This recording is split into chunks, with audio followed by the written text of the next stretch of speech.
थे जो 2-3 साल पहले जो थे करंट जीबी को स्टैटिक वाले थे, एक होती स्टैटिक जीबी, करंट तो क्या चेंज होती रहती है। तो आजकल एसएससी की जो पैटर्न है उसमें स्टैटिक जीबी कुछ नहीं ज़्यादा है, जैसे हिस्ट्री हो गई, पॉलिटी हो गई, सारे स्टैटिक का पोर्शन है। तो स्टैटिक को कवर कर लो और करंट अफेयर अगर करना है उसी साल में करो, जहाँ साल पिछले साल को उससे बढ़िया नई चीज़ स्टैटिक है। जीके में अगर एसएससी स्टैनो 50 में से अगर 30 भी आएगा 30 का तो टॉप मार लेंगे, तो 30 नंबर के एसएससी स्टैनो लाना बहुत बड़ी बात है।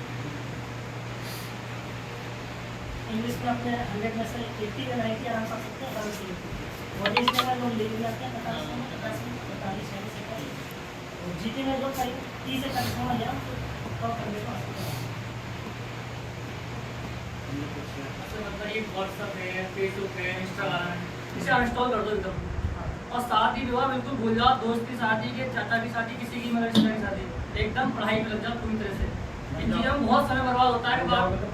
स्टेटस लगाएंगे बार उस पर चेक करें कितने लोगों ने सीन किया बार। देखो मैं इसी बात पर बताऊं, दोनों ही भाई संजीव और राम यादव 2017-18 में तुम लोगों पे ना एंड्रॉइड फोन, लेकिन इन दोनों भाइयों पर कीपैड वाला फोन। बस इतना पूछने के लिए सर पढ़ा रहे हैं कि नहीं पढ़ा रहे, और बाकी सिलेबस लग गए हैं ना, तब अपनी सैलरी से लिया फोन, वो भी एंड्रॉइड। और बहुत के कहने पर राम ने तो ज्वाइनिंग होने के बाद भी बहुत दिनों बाद था, मतलब उसके साथ के भी बहुत जने कह रहे यार मतलब क्या यार फोन तो बदलू तब तो क्या है। अच्छा दुनिया की जो बातें हैं या फिर साथ संबंधी की बातें हैं वो तो कभी ना हट रही, लेकिन जो तुम्हारा समय बीत रहा है वो बहुत नष्ट हो रहा है, समझ रहे हैं ना, बहुत ज़्यादा नष्ट हो रहा है। और किसी पैसे की, कपड़े की, दोस्त की, घर गृहस्थी, किसी की कीमत ना है, मतलब समय की बहुत कीमत है। समय बता दिया, बहुत सारा समय यूँ निकल जाता पता नहीं चलता, लेकिन फोन चलाने के बाद में भी माइंड ठीक नहीं रहता और ज़्यादा इरिटेट हो जाता है। अब तुम अगर पढ़ाई करोगे, सही से करोगे पढ़ाई, तो तुम खुद में खुश होगे जैसे तुम्हें क्या मिल गया। तुम किसी को गुस्सा भी नहीं करोगे, अपने आप को भी नहीं खुश होगे, टेंशन भी नहीं होगी। और तुम सही पढ़ के दे रहे हो ना, तो अपने आप को खुद जज करोगे कि मैंने आज कुछ किया। और एक दिन 2 दिन करने से नहीं होता, जो हम बने फिर रहे हैं कि मैंने आज पढ़ाई की है, उसको नियत रखना है, नियमित तरीके से रखना है। देखो सारे काम बाद में, मैं आपको बता रहा हूँ, सारे काम बाद में कोई भी काम है, अगर आप पढ़ाई सिस्टमेटिक तरीके से करोगे तो बड़ी खुशी मिलेगी कि मैंने कुछ किया, मैं आगे बढ़ रहा हूँ, मैं सिलेक्शन ले लूँगा, इसमें ना से अगले में फिर आप अपने और दूसरों की कंपेयर करना। अगर आप कुछ पढ़ोगे क्वेश्चन और भी लगने वाली। टीचर की तैयारी जो है ना वो एक तरह से ऐसे जैसे आप रेंट पे रह रहे हो, उसका जैसा आज यहाँ रेंट पे रह रहे हो तो उसका तुम्हें हर बार रेंट हर डेली रेंट देना पड़ेगा उसका। तो अगर तुम आज नहीं दोगे, कल नहीं दोगे, महीने नहीं दोगे, तो पीछे वाला जो टाइम में है ना वो पहले से दे रहा, वो आपसे ज़्यादा दे रहा तो आगे नहीं दे रहा। ये डेली का जो भी करने वाला कंटिन्यूटी बनाए रखो, तभी दिखाओगे, कभी से निकल ऐसे बहुत ज़्यादा परेशान होने की जरूरत भी नहीं है, सही से करोगे आराम से हो जाएगा, है ना। सबका एक टाइम होता है, सबका एक टाइम होता है, किसी की उम्र नहीं निकल रही है ना, कोई हारता नहीं है, कोई जीतता नहीं है। बस अच्छे इंसान बन जाओ, मेहनत से पढ़ाई करो, जो कर्तव्य बनता है अपना। जब या तो हम पढ़ाई ना करें, छोड़ दो पढ़ाई, नहीं करनी ढंग से, तो फिर क्यों पैसा खराब कर रहे हो, तो पढ़ाई कर लो तो अच्छे से करो, सीरियसली, है ना। जब अपने साथियों से ये कहना चाह रहा हूँ, फेलियर से मत डरना। कई बार होता है कि मतलब लगातार 2-3 4 एग्जाम हमारे फेल हो जाते हैं, तो अगर आपने मुझे समय छोड़ दिया तो अब तक की जो मेहनत करी आपने सब बेकार जाएगी।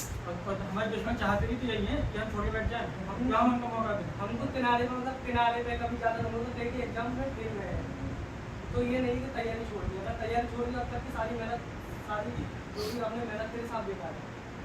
बस लगे रहो, भैया तो जैसे बताते हैं हमको, भैया की कहने पर ही चलिए, बिल्कुल टाइम पास मत करो, सबके साथ लगो, 100% लगो। किस्मत भी कब तक खराब होगी, कभी तो साथ देगी।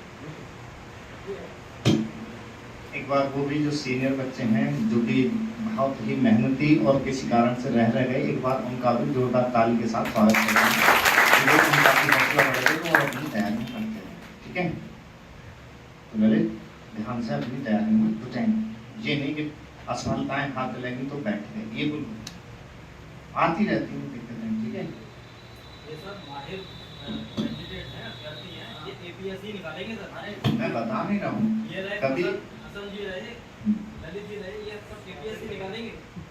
आजकल बहुत दुख हुआ कि जब उनका देखने की तबीयत ठीक खराब नहीं कोई बात नहीं सर, वो इसको लेकर आए थे, तो रिटर्न इसको लेकर आए थे, भैया की बहुत ज़्यादा तबीयत खराब थी और लेकर आते ही भैया का हाल पूछा तो भैया हॉस्पिटलाइज हो गए थे और इतनी तकलीफ थी इनको, बैक में प्रॉब्लम हो गई थी पूरी, ठीक है, इतनी तकलीफ थी, हॉस्पिटलाइज तुरंत स्किल देकर आते ही हो गए थे और फिर भी इतनी प्रॉब्लम के बाद भी स्किल देने गए, ये अपने आप में बहुत बड़ा अचीवमेंट है कि कोई व्यक्ति। चलो फिर सभी थोड़ा है? हाँ, एक बार सभी आर्यवर्त सौठन परिवार के लिए जो लगे हैं वो और जो लगने वाले हैं वो सभी का जोरदार ताली के साथ स्वागत है। और आज का जो कार्यक्रम है यहीं पर समापन करते हैं क्योंकि इनके भी कॉल वगैरह आ रहे हैं, डॉक्टर भी आए हैं, समय से निकलेंगे, ठीक है। तो सभी का मेरा कहना यही है कि जो है सारे काम जो गृहस्थी के हैं वो करते रहे, लेकिन अपनी पढ़ाई न छोड़ें। पढ़ाई से तुम लगोगे, हर गृहस्थी का कोई लेना देना नहीं, तो टाइम भी तुम्हें निकालना पड़ेगा, समझ गए।